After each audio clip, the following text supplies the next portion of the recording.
Strategy has got to be one of the most overused and maybe misused words in business, right? We talk about strategic plans, strategic initiatives, strategic thinking, but what if most of what we call strategy isn't really strategy at all? So I want you to really think about this for a second. Is the strategy you're working with a real concrete plan to overcome a challenge, or is it more like a hope, a dream, a list of cool things you'd like to see happen? It's a really important distinction. And this quote from Richard Rumelt's incredible book, Good Strategy, Bad Strategy, just hits the nail on the head.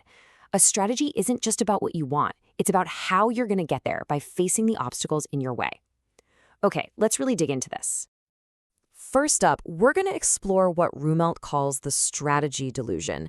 This is this widespread confusion between what a real strategy is and all the things that just pretend to be one.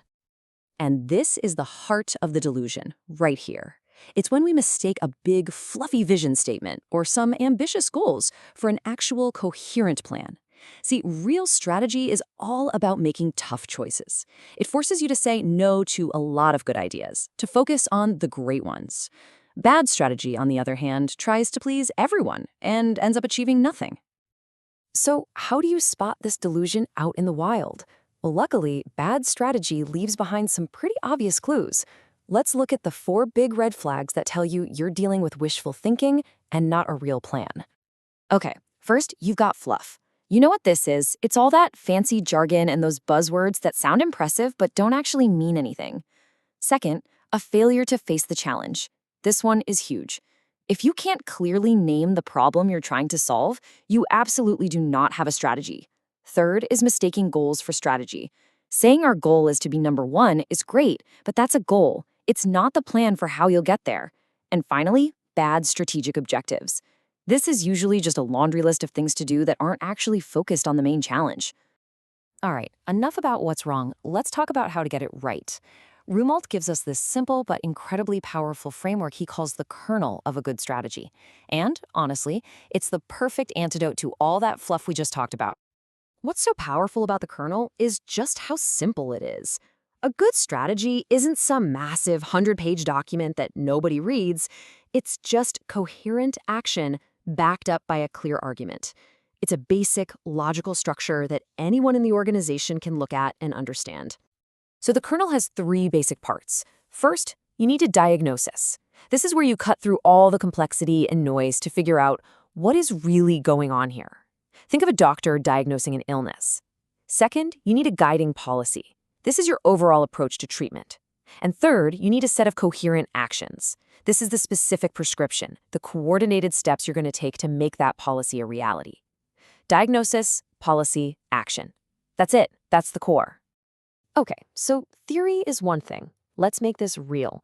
We're going to look at how this works in practice with probably one of the most famous business turnarounds in history, because seeing the kernel in action, well, that's when it really clicks. Okay, so I want you to picture this. It's 1997. Apple is just weeks away from bankruptcy. The company is a total mess. They're making dozens of different products. They have multiple operating systems. Resources are scattered everywhere, and it's just chaos. Now, here comes the first part of the kernel. When Steve Jobs came back, he didn't say the problem was bad sales or low profits. Those are symptoms. No, he diagnosed the root cause, a crippling, paralyzing lack of focus. He simplified all that chaos down to one critical insight. And once you have that diagnosis, the guiding policy becomes almost obvious. Instead of trying to do everything, Apple was going to channel all of its energy, all of its talent into making just a handful of products and making them insanely great. That policy became the North Star for every single decision that came next. And this is where the rubber meets the road. These are the coherent actions. Notice how none of these are random. They all directly served that guiding policy of radical simplification. He slashed the product line down to basically 4 products. He got rid of printers and other peripherals. It was a disciplined, focused execution that directly attacked the problem he diagnosed. And the results? Well, you know the rest of the story. This wasn't just about saving the company from going under. This focused, coherent strategy built the foundation for the iPod, the iPhone, and for Apple to become the most valuable company in the world. Good strategy creates power by focusing energy. It's that simple. So, the big lesson here is that good strategy isn't about filling out some template or using the right corporate buzzwords. It's a way of thinking. It's a fundamental shift in how you look at and approach a challenge. Let's just put it side by side, okay? Bad strategy avoids the hard choices. Good strategy walks right up to them and makes a decision. Bad strategy is a wish list. Good strategy is a coherent plan to overcome obstacles. It's the difference between fluffy jargon and direct focus, between copying what everyone else is doing and designing a unique solution for a unique challenge. And that brings us to really the most important takeaway of all. At its core, strategy is choice. It's about having the clarity and, honestly, the courage to focus your limited time, money, and energy on what truly matters, and deliberately choosing not to do all the other stuff. So as we wrap this up, I want to leave you with a question to take with you. Think about a big challenge you're facing at work, in your team, maybe even in your personal life.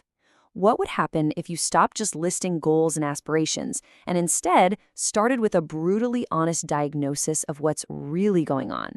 That simple shift, well, that could be the beginning of a truly powerful strategy.